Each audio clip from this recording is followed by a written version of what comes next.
इत्मीनान का कनेक्शन है ना, ताल्लुक है, वो रूह से है, जिस्म से नहीं है। लेकिन इंसान गलती यहाँ पे कर रहा है कि वो सिर्फ जिस्म का ख्याल रखता है, रूह का ख्याल ही नहीं रखता। जिस्म बहुत भारी भरकम है, लेकिन घर में थोड़ी सी परेशानी आ जाए, इंसान बेचैन है, बेइत्मीनान है, कभी रो रहा है, कभी गिड़गिड़ा रहा है। जिस्म तो बहुत अच्छा है, अच्छी खासी बॉडी है, लेकिन उसको चैन नहीं है। हर चीज़ होने के बावजूद परेशान से लगते हैं। खाना है, सब कुछ है, दौलत है, घर है, औलाद है, लेकिन फिर भी एक बेचैनी सी रहती है, बेसुकूनी सी रहती है, दिल को इत्मीनान नहीं रहता। तो इंशाअल्लाह ताला आज हम इसी टॉपिक पे बात करेंगे कि आखिर इसकी वजह क्या है कि हमारे पास हर चीज़ मौजूद है अल्लाह ताला के फजलो करम से, लेकिन उसके बावजूद भी दिन में 10-12 घंटा ऐसा गुजरता है कि हमारा जो दिल है वो बेचैन रहता है, हमें इत्मीनान नहीं मिलता है, बेसुकूनी सी रहती है। तो इसको जानने की कोशिश करेंगे कि इसकी वजह क्या है और फिर इसका हल क्या हो सकता है, इसको कैसे सही किया जा सकता है, इसका सॉल्यूशन क्या हो सकता है ना। तो इस पे इंशाअल्लाह ताला बात करेंगे। तो सबसे पहली चीज़, बेसुकूनी की वजह क्या है कि अल्लाह ताला ने जो इंसान को बनाया है, दो चीज़ों से मिलाकर बनाया है। इंसान का एक जिस्म होता है, दूसरी रूह होती है। ये दो चीज़ है इंसान के अंदर। अगर सिर्फ जिस्म है, रूह नहीं, तो फिर इंसान मुर्दा है। और अगर रूह है, जिस्म सही नहीं, बीमार है, परेशान है, चल नहीं पाता, तो फिर इंसान बेकार है। तो दो चीज़ों से मिलाकर अल्लाह ताला ने इंसान को बनाया है। अब हम वजह जान रहे कि आखिर परेशानी का, बेसुकूनी का, बेइत्मीनानी का रीज़न क्या है, क्यों हमारे दिल में बेसुकूनी रहती है, बेइत्मीनानी रहती है, बेचैनी रहती है।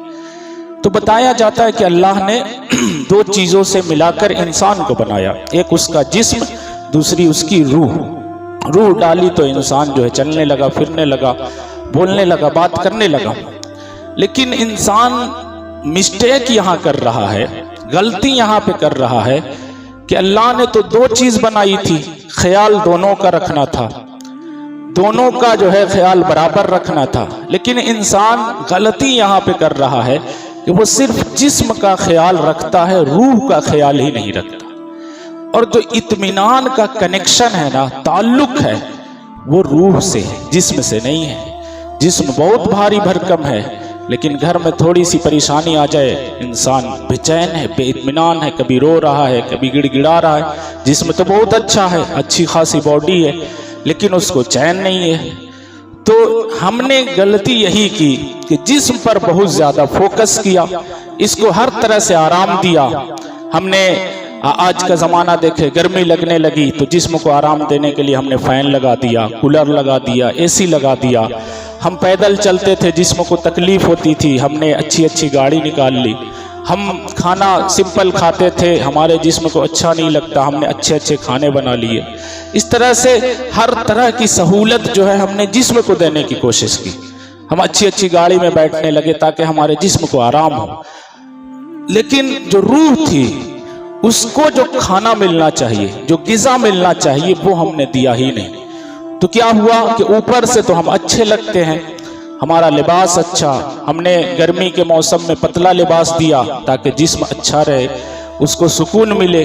ठंडी के मौसम हम मोटा मोटा कपड़ा पहनते हैं ताकि जिस्म को ठंडक ना लगे, इत्मीनान मिले। सारा काम जिस्म के लिए करते रहे, एक भी काम हमने रूह के लिए किया ही नहीं। तो फिर जाहिर सी बात है कि जब अंदर रूह खुश नहीं होगी, उसको इत्मीनान नहीं मिलेगा, उसको ग़िज़ा नहीं मिलेगी, तो आपको टेंशन तो होगा, बेचैनी तो होगी, परेशानी तो होगी, बेसुकूनी, बेइत्मीनानी तो आपकी ज़िंदगी में रहेगी। इसलिए अल्लाह ताला ने दोनों का इंतज़ाम किया था, जिस्म के खाने का भी इंतज़ाम किया था, रूह के खाने का भी इंतज़ाम किया था, रूह की ग़िज़ा का भी इंतज़ाम किया था। लेकिन इंसान ने क्या किया, सिर्फ जिस्म को खिलाता रहा, रूह को कुछ खिलाया ही नहीं। रूह का जो खाना था वो दिया ही नहीं।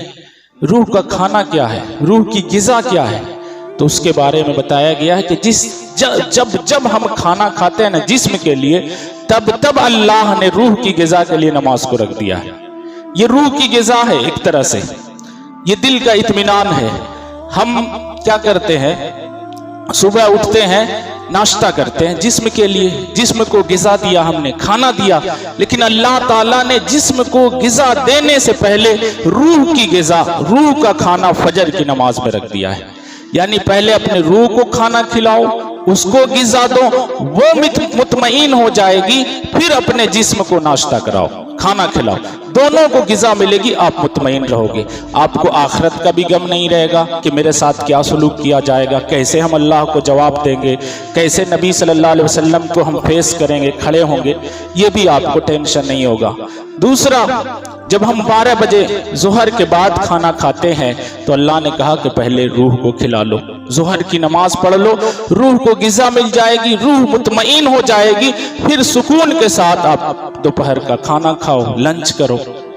असर के वक्त हम खाना खाने के बाद थोड़ा सा रेस्ट करते हैं, ज़ोहर के बाद जो खाना खाते हैं दोपहर का, थोड़ा सा इत्मीनान लेते हैं ना, सांस लेते हैं, बिस्तर पे जाते हैं ताकि बदन को रेस्ट मिले, इत्मीनान मिले। रात के खाने के बाद हुक्म है टहलते हैं, और दिन का जो 12 बजे का खाना खाते हैं उसके बाद हम बिस्तर पे थोड़ा आराम करते हैं, इत्मीनान लेते हैं। तो अल्लाह ताला ने कहा कि ठीक है, अपने जिस्म को रेस्ट दो, खाना खाने के बाद उसको आराम दो, लेकिन फिर जब अस्र का वक्त आए तो फिर रूह को भी आराम दो, उसके लिए भी खाना है, उसके लिए भी रेस्ट। फिर उसके बाद हम क्या करते हैं, अस्र से पहले चाय बिस्कुट वगैरह कुछ नाश्ता करते हैं, जिस्म के लिए करते हैं, जिस्म को ग़िज़ा देते हैं, खाना खिलाते हैं। तो अल्लाह ताला ने कहा ठीक है, अपने जिस्म को आपने कुछ दिया ताकि वो ताकतवर रहे, मजबूत रहे, अपनी रूह के लिए भी मगरिब की नमाज पढ़ लो, उसका भी थोड़ा ख्याल रखो, उसको भी मजबूती दो, वो भी मुतमईन रहेगी। फिर रात का वक्त आता है, हम क्या करने जाते हैं, खाना खाने की तैयारी करते हैं। अल्लाह ताला कहता रुक जाओ थोड़ा, पहले रूह को ग़िज़ा दे दो, रूह को खिला लो, इशा की नमाज पढ़ लो, दिल को इत्मीनान मिलेगा, उसके बाद पूरे परिवार मिलकर एक साथ खाना खाओ, दिल को सुकून मिल जाएगा। जिस्म भी आपका मजबूत रहेगा, रूह भी आपकी मजबूत रहेगी, और जब ये दोनों चीज मजबूत रहेगी तो कितनों बड़ी परेशानी आपकी जिंदगी में आ जाए, आपके दिल को कभी बेचैनी नहीं होगी, बेसुकूनी नहीं होगी। अल्लाह ने तो हमें बनाया है, मुसीबत देकर वो आजमाता है, लेकिन जब दोनों मुतमईन रहते हैं ना तो बड़ा से बड़ा, आप देखते होंगे एक इंसान के सामने मुश्किल है, वो नॉर्मल है, उसको कोई टेंशन नहीं, हाँ जो करना है वो कर रहा है। एक इंसान के सामने मुश्किल है, इतना परेशान है, लगता है इससे बड़ी किसी के पास मुश्किल ही नहीं।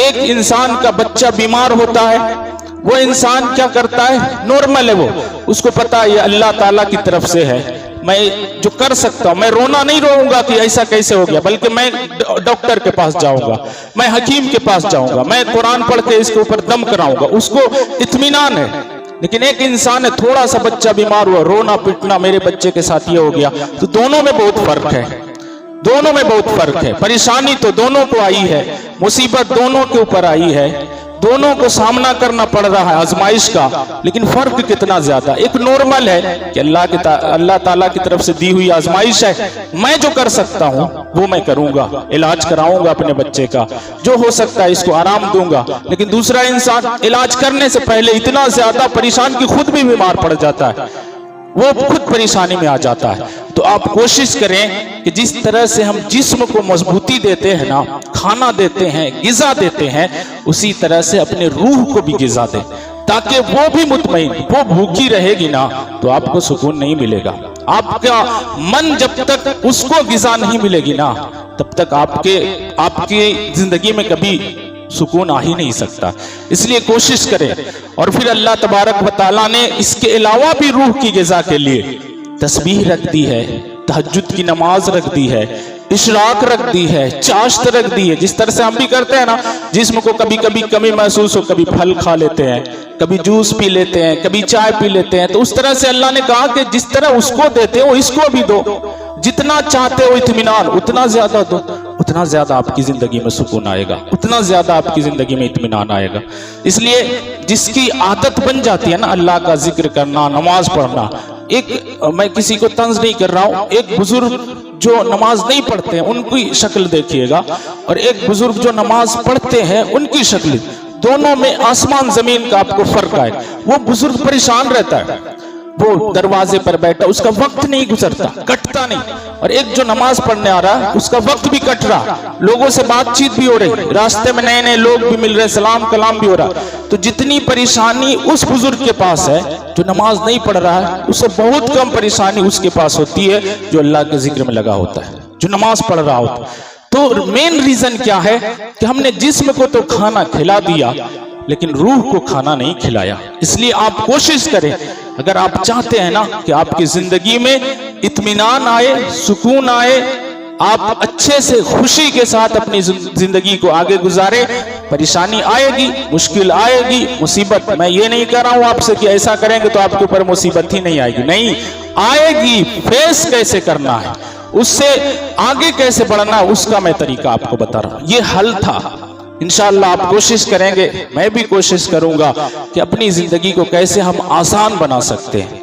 मुश्किल जिंदगी को आसान बनाना ये हमारे ऊपर निर्भर है कि हम कितनी कोशिश करते हैं। दूसरी चीज जो बेसुकूनी